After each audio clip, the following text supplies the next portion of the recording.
and JFK Jr. and 9/11 and Sandy Hook. He didn't even have to touch on, although it's been discussed before, the other horrific things that she's put on Facebook through the past years about the assassination of Nancy Pelosi, the lynching of Barack Obama, the lynching of Hillary Clinton, and these other horrific actions as well, calling for violence against presidents, secretaries of state. Well, not violence, the killing of, the assassinations of our nation's leaders. This is untenable. The Republicans in the House know this is untenable.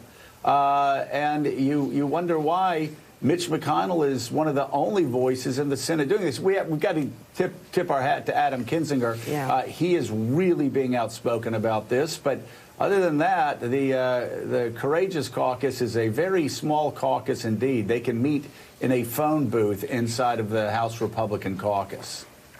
Yeah, and this is an easy one, which is why McConnell stepped out and said, hey, look, Kevin McCarthy, if you're not going to say anything about a member of your caucus over on the House side, because Casey's right, not only does Mitch McConnell not lob bombs over to the other side of the House, he doesn't criticize Republicans out in the open. He might do it privately, but this was a full-throated, clear, and detailed criticism of this freshman congresswoman because it's destroying the Republican brand, and it's an easy thing to criticize. If you can't step out and criticize all the things you just laid out, then where is the party? Where is the party?